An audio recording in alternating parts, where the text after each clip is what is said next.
What's up, everyone? Welcome back to another review, and this time we're taking a look at Nosferatu, a Symphony of Horror, directed by F.W. Murnau.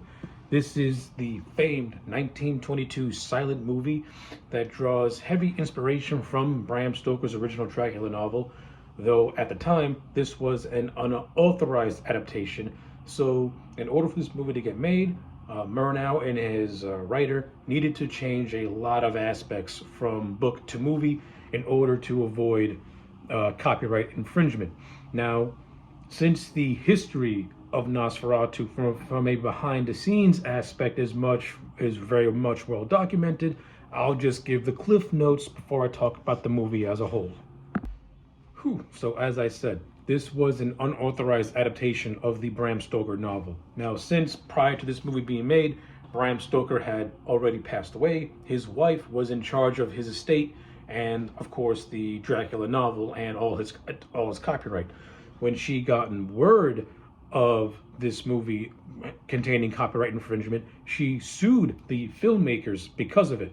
And this is what led to this movie being destroyed almost immediately.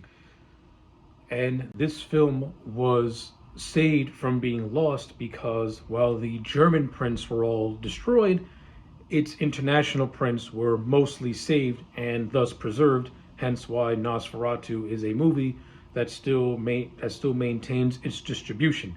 And what also makes it interesting was that this movie didn't really enter the public domain until 2019. So it's only been recently entered into public domain. So if you want my honest opinion before I talk about the movie, the history behind Nosferatu I feel is much more interesting than the actual film itself.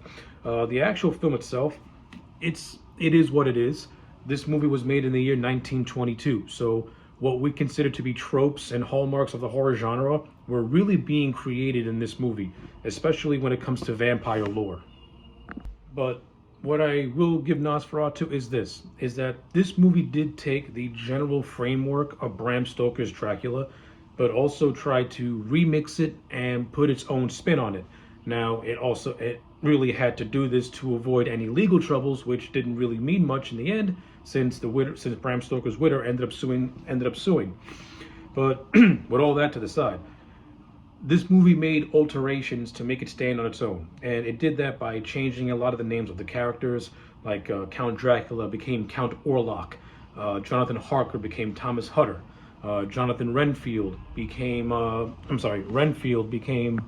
Hernock. So and of course the setting changed from England to Germany, with the only central setting that was maintained being that of Transylvania. And of course, this film also makes a lot of drastic changes to its Dracula character, Count Orlok in general, where the character of Dracula is more of like a nobleman. This one appears more as like a rat-faced creature with long nails and pointed teeth, and it looks very grotesque when compared to what Bram Stoker's original intent for the character was supposed to be, and every adaptation of Dracula since this film. Count Orlok stands out amongst the most of having a much more monstrous look.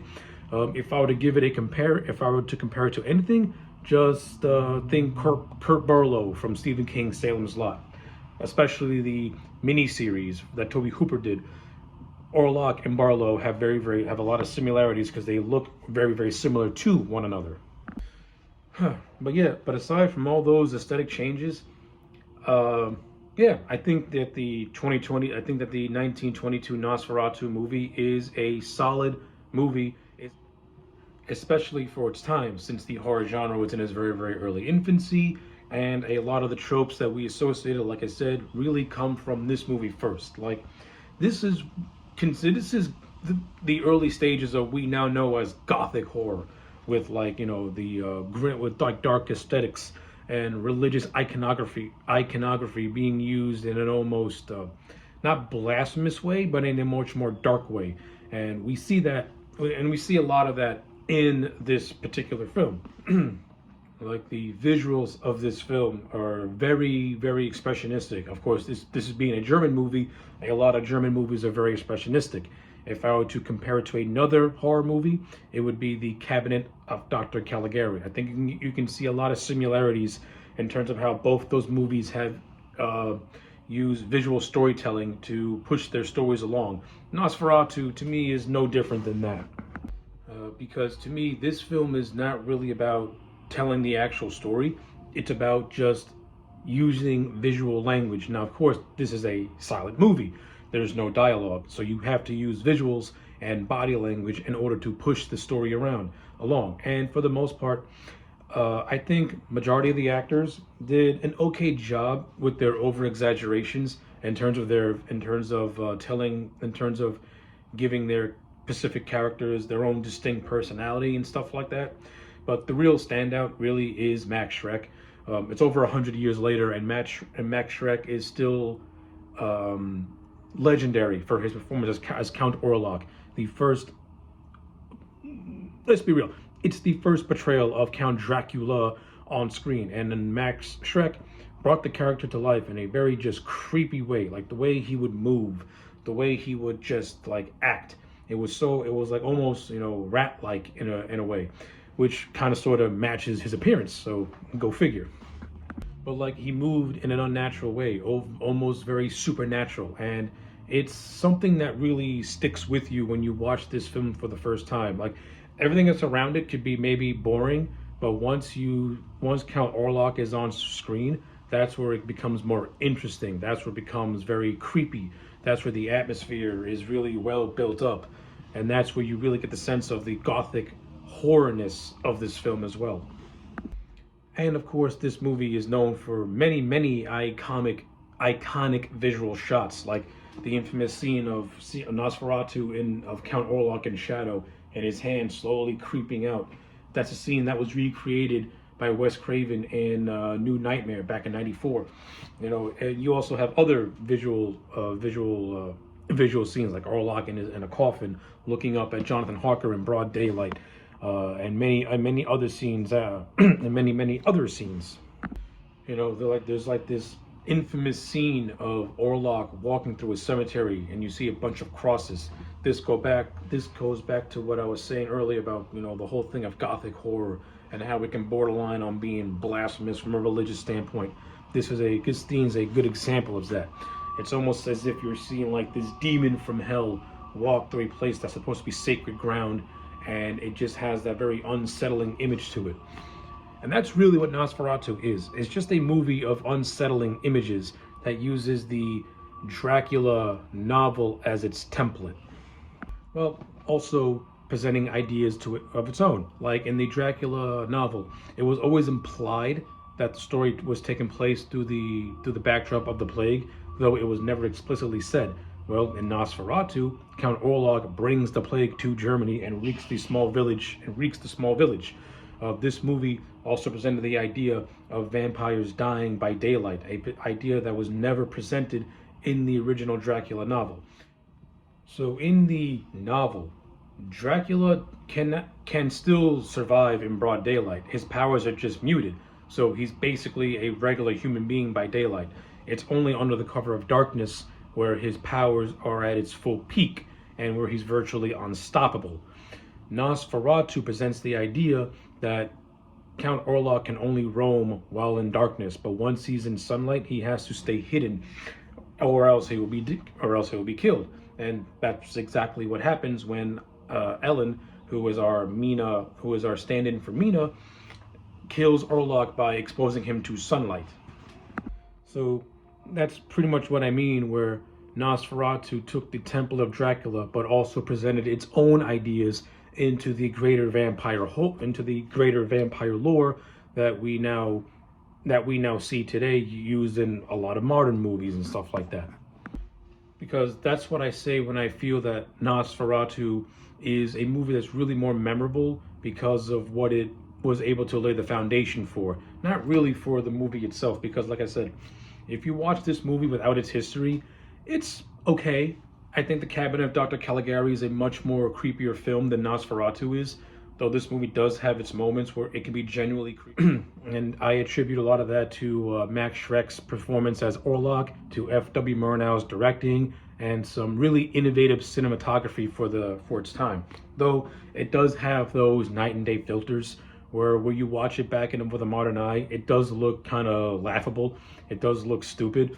But hey, listen, this movie was made 100 years ago, so they had to work with the technology that was available to them. So I give them all the credit in the world, because they took essentially primitive technology and did the most they could to try and make it work. And again, it did, if you look at it from a certain perspective.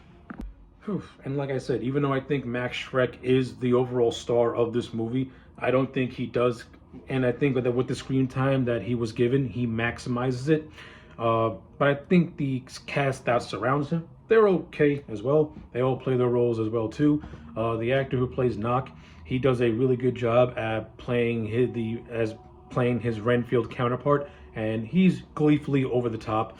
Of course, Dwight Frye in Dracula did it much better. But hey, this was still fun. But he was still fun to see in an over the top way.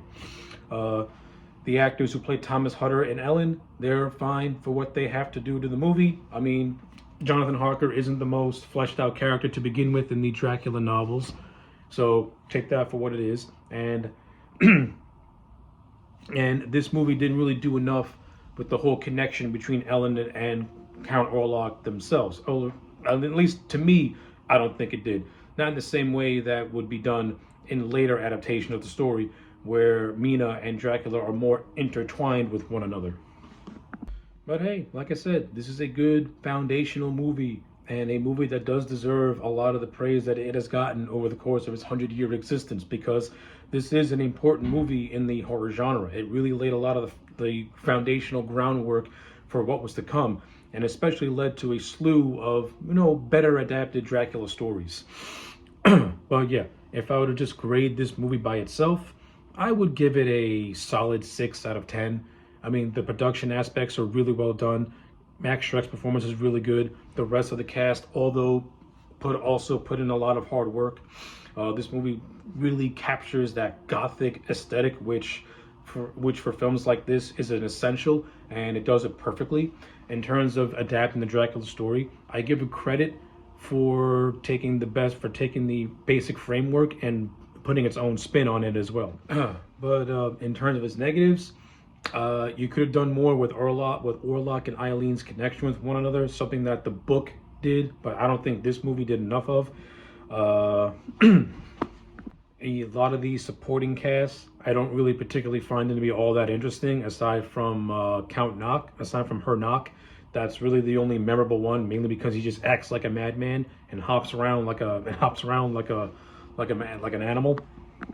And even though this movie does have its own version of Van Helsing, I don't think it did enough to really build up a rivalry between its version of Van Helsing, which is a character by the name of Bulwer, and Count Orlok themselves. So this movie does have its negative aspects, at least to me, at least. But again, as a total package, it's a movie that does deserve its flowers, because it did do a lot for the horror genre, specifically Gothic horror. And yeah, I think that's the best place to leave this off at. So yeah, those are my thoughts on 1922's Nosferatu, A Symphony of Horror. Let me know your thoughts in the comment sections down below. Like the video and subscribe, and I'll check you back next time for more.